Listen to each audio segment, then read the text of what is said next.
नमस्कार दोस्तों। क्या आपने कभी सोचा है कि जो सफल नहीं होता उसके पीछे की सबसे बड़ी वजह क्या होती है?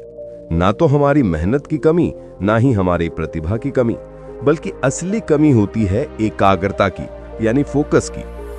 हम सब ने कभी ना कभी ये महसूस किया है कि हम काम तो कर रहे हैं पर मन कहीं और भाग रहा होता है। शरीर बैठा होता है किताबों के पास, लेकिन ध्यान भविष्य की चिंता, पुरानी बातें या सोशल मीडिया की दुनिया में भटक रहा होता है। गौतम बुद्ध ने कहा है, जिस तरह एक तीर सिर्फ तभी लक्ष्य पर लगता है जब धनुष एकाग्र हो, वैसे ही इंसान सिर्फ तभी सफल होता है जब उसका मन एक जगह पर टिके। आज के शोरगुल भरे जीवन में जहां हर पल मोबाइल की नोटिफिकेशन, सोशल मीडिया का स्क्रॉल और हर चीज का एक साथ पीछा करने की आदत हमें बना चुकी है, वहीं बुद्ध कहते हैं कि एकाग्रता ही सफलता की असली चाबी है। आज मैं आपको गौतम बुद्ध की 3 ऐसी कहानियां सुनाने जा रहा हूं जो हमें सिखाती हैं कि कैसे ध्यान को एक दिशा में लगाकर हम असंभव को भी संभव बना सकते हैं। हर कहानी एक दीपक है जो आपके अंदर की भटकन को रोशनी में बदल सकता है। तो चलिए शुरू करते हैं और समझते हैं बुद्ध के दृष्टिकोण से ध्यान और सफलता का रहस्य। और वीडियो अच्छी लगे तो एक लाइक जरूर करें और चैनल को सब्सक्राइब करें। पहली कहानी शुरू करते हैं। बौद्ध भिक्षु एक पार्क में आराम कर रहे थे। वहां उन्होंने एक लड़के को देखा जो एक खाली पेज पर कठिन श्लोक लिखने की कोशिश कर रहा था, लेकिन गलतियों के कारण बार बार पेज फाड़ रहा था और हर बार नए पेज से शुरू कर रहा था। कुछ समय बाद लड़के का ध्यान बौद्ध भिक्षु पर गया तो लड़का तुरंत उनके पास गया और प्रणाम करके कहा, महात्मा, मैं पिछले 3 घंटे से इस श्लोक को सही से लिखने की कोशिश कर रहा हूँ, लेकिन हर बार कोई न कोई गलती हो जाती है जिससे मुझे शुरू से शुरुआत करनी पड़ती है। मुझे समझ नहीं आ रहा कि मैं क्यों नहीं लिख पा रहा हूं। बौद्ध भिक्षु मुस्कुराए और बोले, बेटा, केवल फोकस की कमी के कारण ऐसा हो रहा है, क्योंकि एक साधारण इंसान अपनी ज्यादातर ऊर्जा बेकार की बातों और आदतों में लगा देता है, इसलिए लगातार मन भटकता है। ध्यान से काम करने का मतलब है अपनी पूरी ऊर्जा एक जगह पर लगा देना, और जब बार बार तुम ऐसा करोगे तो मन इसके लिए तैयार हो जाएगा और फिर गलती नहीं दोहराएगा। लड़के ने पूछा, महात्मा, अगर मन बार बार भटक रहा हो तो मैं एक काम में ध्यान कैसे लगाऊं? बौद्ध भिक्षु ने पूछा, तुम लिखते समय जरूर किसी व्यक्ति या घटना के बारे में सोच रहे हो?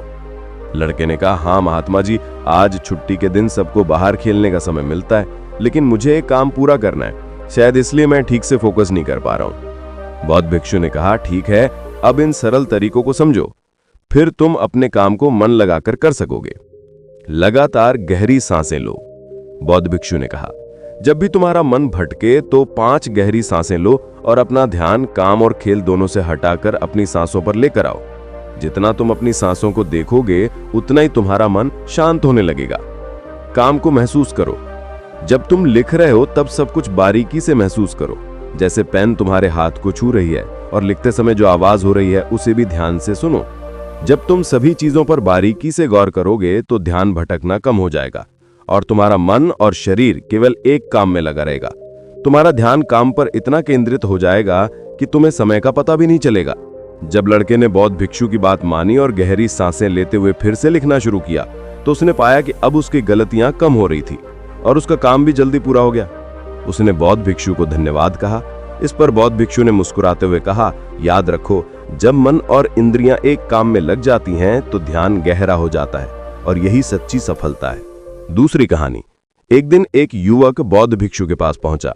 युवक के चेहरे पर परेशानी और हताशा साफ झलक रही थी। उसने बौद्ध भिक्षु से कहा कि गुरुवर, मैं बहुत समय से परीक्षा की तैयारी कर रहा हूं। कई बार कोशिश की लेकिन हर बार असफल हो जाता हूं। मुझे समझ नहीं आ रहा कि मुझसे कहां गलती हो रही है। बौद्ध भिक्षु ने उसकी बात ध्यान से सुनी, फिर पूछा, क्या तुम सच में परीक्षा पास करना चाहते हो? युवक ने कहा, हाँ गुरुवर, मैं बहुत मेहनत करने के लिए तैयार हूं, बस मुझे ये बता दीजिए कि मुझे क्या करना होगा। बौद्ध भिक्षु उसे अपने साथ एक खाली जगह पर ले गए जहां एक पुरानी मोमबत्ती और माचिस रखी थी। उन्होंने युवक को एक मोमबत्ती दी और कहा, इस मोमबत्ती को जलाकर यहां से थोड़ी दूरी पर खड़े उस पेड़ तक ले जाओ, लेकिन ध्यान रहे कि मोमबत्ती बुझनी नहीं चाहिए। बौद्ध भिक्षु ये कहकर वहां से चले गए। युवक ने माचिस से मोमबत्ती जलाई और धीरे धीरे मोमबत्ती लेकर पेड़ की ओर बढ़ने लगा। रास्ते में हल्की सी हवा चली जिससे मोमबत्ती की लौ हिलने लगी। युवक ने उसे बचाने की पूरी कोशिश की लेकिन मोमबत्ती बुझ गई। युवक वापस आया, मोमबत्ती फिर से जलाई और फिर से चल पड़ा। युवक ने यह प्रक्रिया कई बार दोहराई, लेकिन हर बार हवा का हल्का सा झोंका मोमबत्ती की लौ को बुझा देता। आखिर में थका हुआ युवक हाथ में बुझी हुई मोमबत्ती पकड़े वापस चला आया और निराश होकर बोला, गुरुवर, मैं इसमें भी असफल रहा। बौद्ध भिक्षु ने युवक से मुस्कुराते हुए कहा, क्यों, तुम्हें बस मोमबत्ती जलाकर थोड़ी दूरी तो चलना था। युवक ने धीरे से कहा, गुरुवर, मैंने कोशिश तो की, लेकिन हवा के कारण लौ बार बार बुझ जाती। बौद्ध भिक्षु ने कहा, यही तो तुम्हें समझना है कि तुम्हारा मन भी इस मोमबत्ती की लौ की तरह है और चारों तरफ की हवा ध्यान भटकाने वाली आदतें हैं। जब तक तुम इन आदतों को वश में नहीं करोगे तब तक ध्यान की लौ बुझती रहेगी। ऐसे ही जब तक तुम अपने लक्ष्य पर पूरी तरह ध्यान केंद्रित नहीं होगे तब तक तुम अपनी मंजिल तक नहीं पहुंच पाओगे। इसलिए मन को एकाग्र करो और जो काम करो उसमें पूरी तरह डूब जाओ। तुम्हारे प्रयास जरूर सफल होंगे। और याद रखो, सभी तरह के ज्ञान का मूल तत्व ध्यान है। इसलिए कुछ भी करने के लिए तुम्हें एक जगह ध्यान लगाना तो सीखना ही होगा। तुम जैसी आदत डालोगे वैसा ही मन होता जाएगा। इसलिए छोटे से छोटा काम भी ध्यान लगाकर करो। ऐसा करने से मन का स्वभाव बदल जाएगा, फिर तुम्हें सफलता जरूर मिलेगी। तीसरी कहानी। एक युवक ने बौद्ध भिक्षु से पूछा कि मन में आ रहे विचारों को कैसे छोड़ते हैं। बौद्ध भिक्षु ने युवक से कहा, बताऊंगा, लेकिन उससे पहले तुमको एक परीक्षा देनी होगी।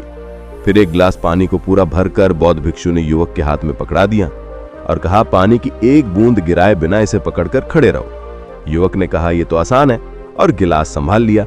शुरू में सब ठीक था, लेकिन थोड़ी देर बाद ही उसके मन में संदेह उठने लगे। इससे क्या फर्क पड़ेगा, आखिर कितनी देर तक मुझे ऐसे पकड़े रहना होगा। जैसे जैसे ये विचार आने लगे उसका ध्यान भटकने लगा और गिलास से पानी छलकने लगा।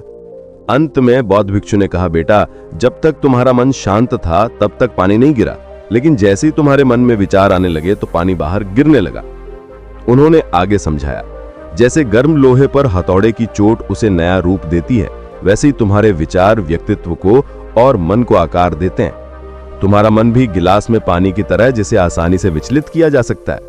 अगर तुम पानी को स्थिर रखना चाहते हो तो पहले सभी विचारों को स्थिर करना सीखना होगा।